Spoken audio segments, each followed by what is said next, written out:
Hey guys, so we are going to start off for today by going over the homework from last night on some of the questions regarding our intersecting chords theorem, and then either tangents and secants or two tangents or two secants theorems. So for number one, we have two chords that are intersecting one another, so we're going to use the property A times B is equal to C times D. So that means that 3 times x is equal to 9 times 5, or 3x is equal to 45, and when I divide by 3 on both sides, I get that x is equal to 15. Same setup for number two. I have 3 times x is equal to 6 times 4, or 3x is equal to 24, so x is equal to 8. On number three, again, I have two chords that are intersecting one another. So I have 4 times x is equal to 8 times 6, or 4x is equal to 48. Therefore, x is equal to 12.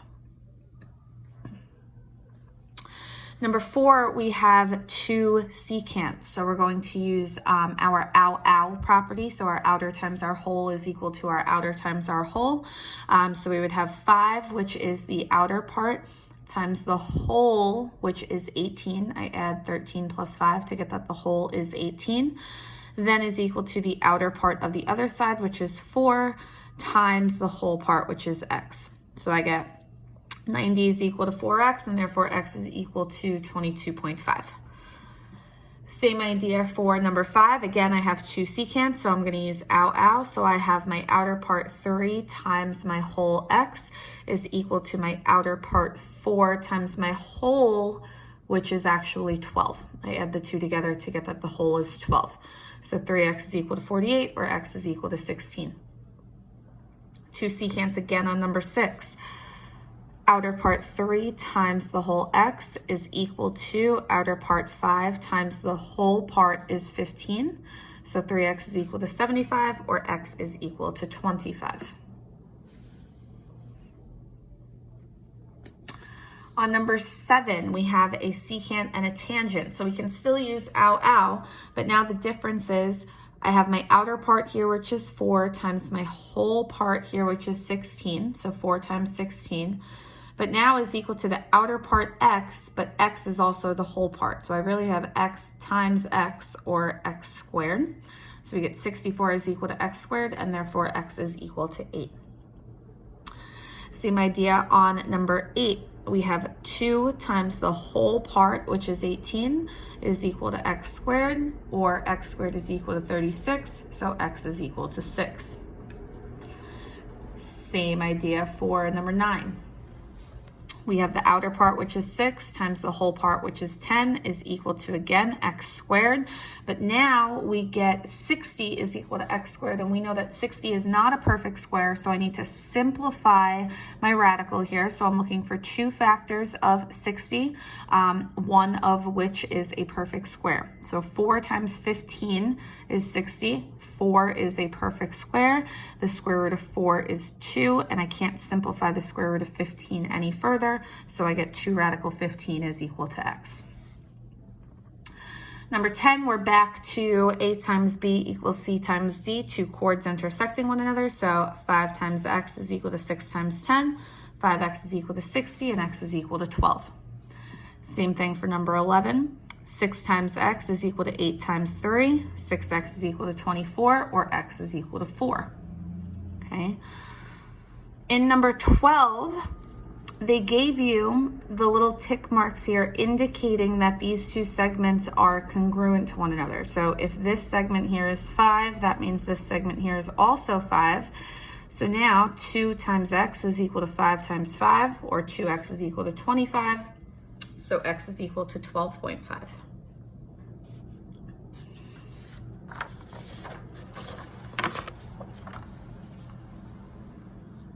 Number 13, we have, again, a tangent and a secant. So ow. So we have 5 is the outer part. Now the whole part is 5 plus x. So we have 5 times 5 plus x is now equal to 10 times 10, or 10 squared. So I distribute this 5, so we get 25 plus 5x is equal to 100. Subtract 25 on both sides, so 5x is equal to 75, and therefore x is equal to 15. On number 14, the outer part 5 times the whole part x is equal to the outer part 6 times the whole part 10. So 5x is equal to 60 and x is equal to 15. On number 15, we have the outer part 9 times the whole part 9 plus 4x is equal to 15 squared. When we distribute here, 9 times 9 is 81, 9 times 4x is 36x, and 15 squared is 225. Subtract 81 on both sides, so we get 36x is equal to 144, and so x is equal to 4.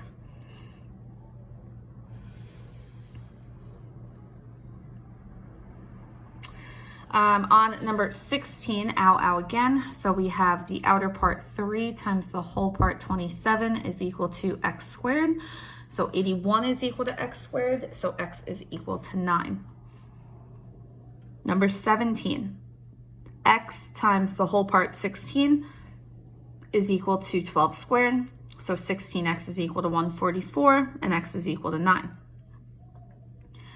On number 18, we have the outer part, which is x, times the whole part would be x plus x, or 2x. So we have x times 2x is equal to 8 squared. So x times 2x is going to give us 2x squared. 8 squared is 64. The first thing we want to do is divide by 2 on both sides to get the x squared alone. So 64 divided by 2 is going to give me 32. So we have x squared is equal to 32. Again, 32 is not a perfect square, so I need to simplify my radical.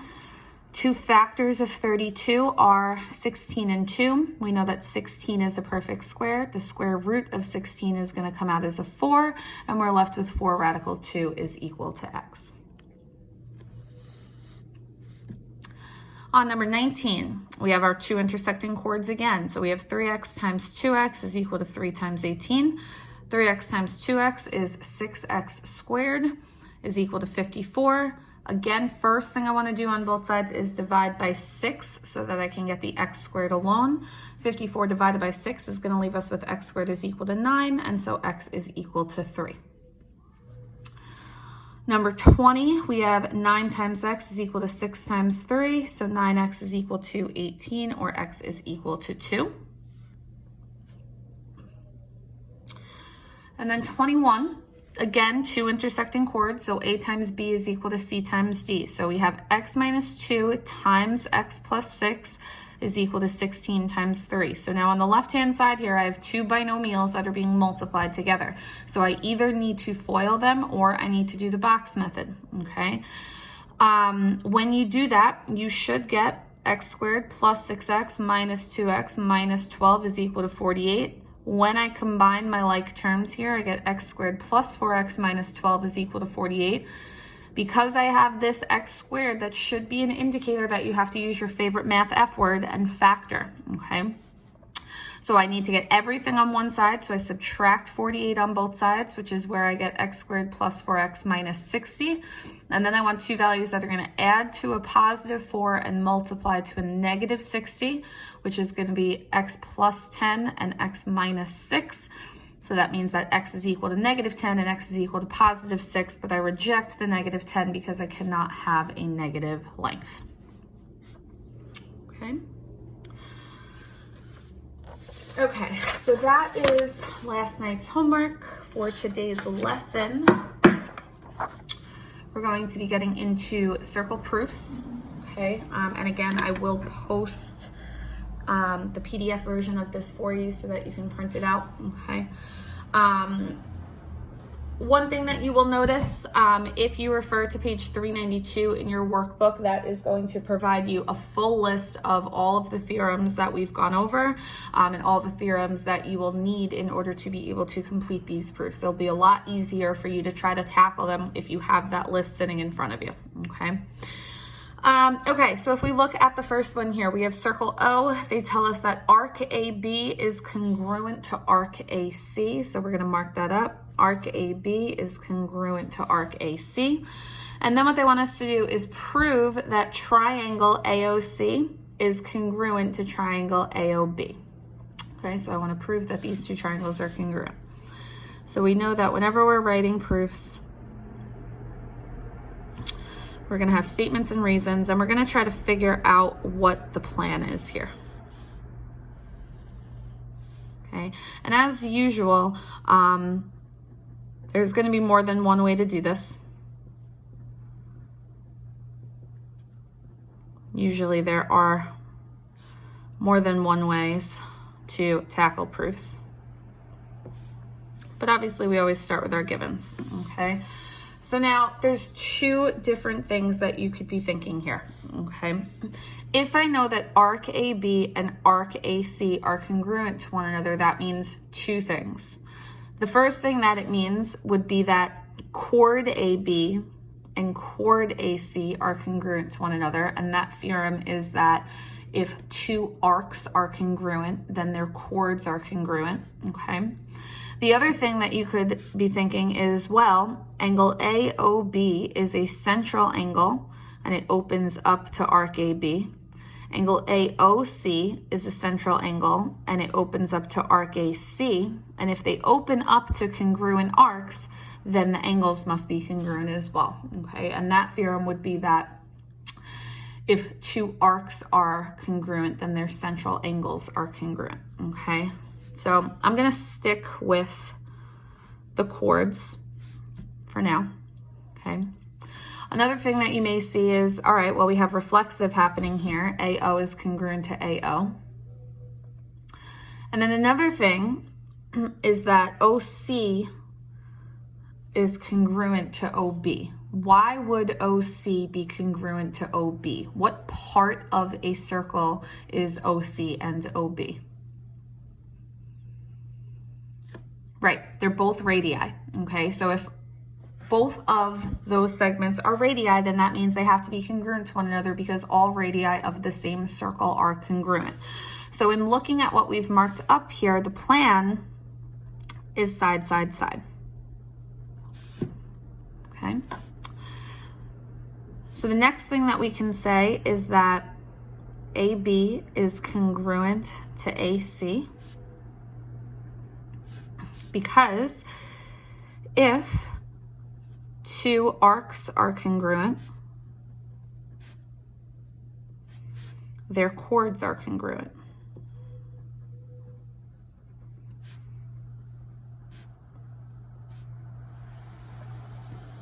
So if two arcs are congruent, their chords are congruent, and that's going to give us one of our sides. The next thing that we can say is that AO is congruent to AO, and that's because of the reflexive property.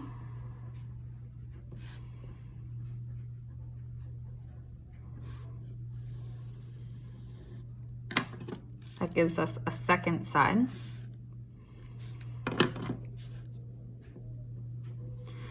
Then we can say that OC is congruent to OB, because radii of the same circle are congruent.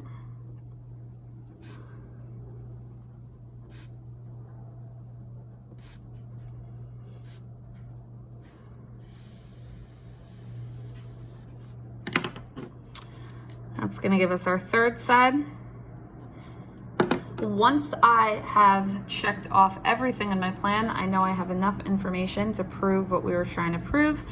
So now we can say that triangle AOC is congruent to triangle AOB. And that's going to be because of side, side, side.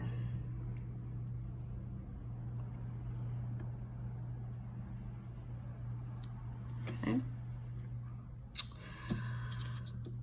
I think that you guys will be able to handle number 2 on your own. So I want to make number 2 a part of the classwork.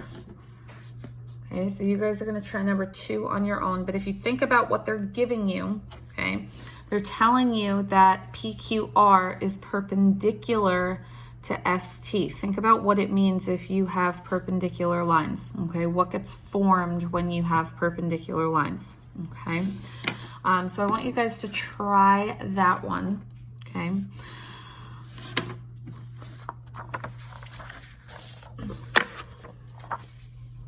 we're going to look at number 3 together. So number 3 says that in the accompanying diagram of circle O, diameter AOB is drawn, tangent CB is drawn to the circle at B, E is a point on the circle, and BE is parallel to ADC. Notice what they want us to prove. They want us to prove that triangle ABE is similar to triangle CAB. Okay, so now they don't want me to prove the triangles are congruent, they want me to prove that the triangles are similar. So remember that the 3 ways that we can prove that 2 triangles are similar to one another are angle-angle similarity, side-angle-side similarity, and side-side-side similarity. Okay, remember though that whenever we're trying to prove that triangles are similar, the sides are not congruent to one another, the sides are in proportion to one another. Okay, so first of all, let's think about the information that they give us. Why is it important that we have parallel lines? Whenever they're telling us that you have parallel lines, we should usually be thinking that they're giving us what?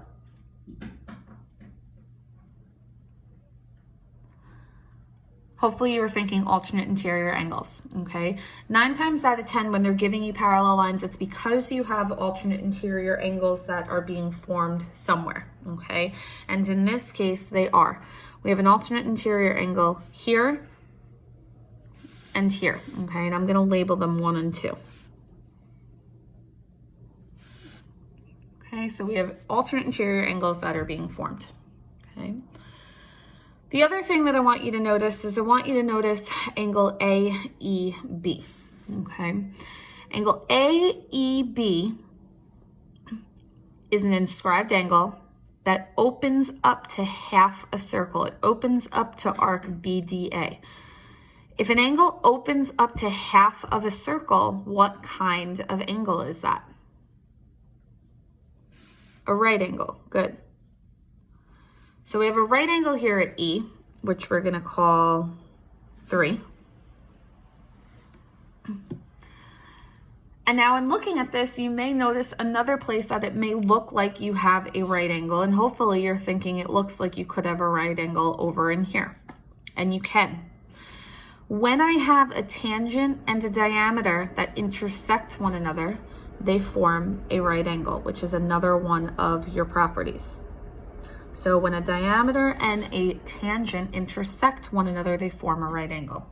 So based off of what we've marked up, it looks like the plan is going to be angle-angle similarity. Okay, so we're not going to worry about side-angle-side. We're not going to worry about side-side-side. We have enough to go with angle-angle similarity. Okay, so we have our statements. We have our reasons.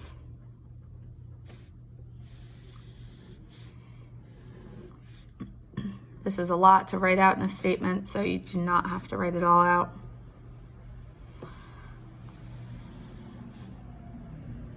Okay, so what they told us in the given was that we had parallel lines, and that meant that we knew that angle 1 was congruent to angle 2. And the reason that we can say that is because when parallel lines are cut by a transversal,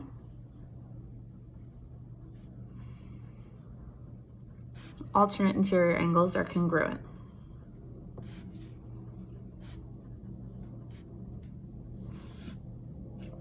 Okay, so when parallel lines are cut by a transversal, alternate interior angles are congruent, and what that is going to do is give us one of the angles. Okay. The next thing we knew was that angle 3 is a right angle.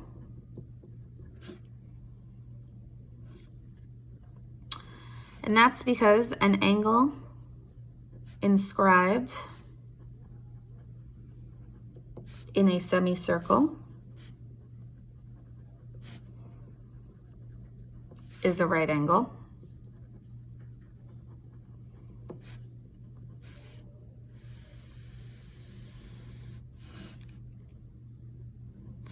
We also know that angle 4 is a right angle.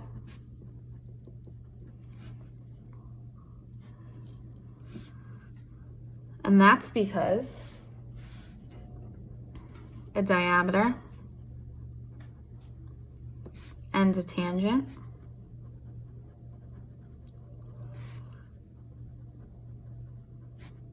intersect to form right angles.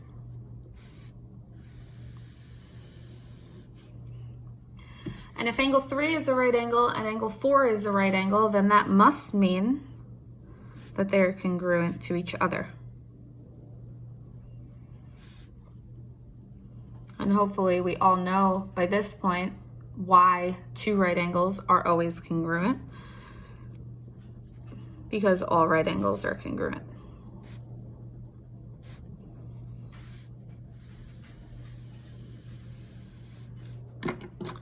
This is my second congruence statement, so that gives me my second angle checked off both in my plan.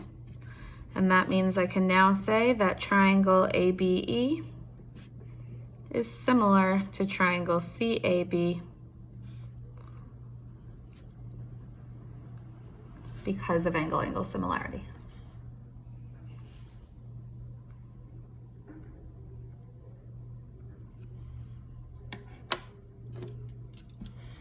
Okay, so number 4, I also want you to try for classwork. So you're going to do 2 and 4 for classwork. And then you can ignore 5 and 6. Okay, and then you'll notice here that there is a homework sheet for you. It says, this says lesson 5, but for you guys, it's actually lesson 7. So for you guys, this is lesson 7, so circle proofs homework. I just want you to do 1 and 2, okay? So you're gonna do number 1, and then you're gonna do number 2. Like I said, I will post this for you to make sure that you have it. But number 1 should be very similar to the first model problem that we did together. And number 2 should be pretty similar to the third model problem that we did together. But for the classwork, like I said, number 2 and number 4. And then for your homework, you're gonna do these 2 proofs, which is provided for you, okay?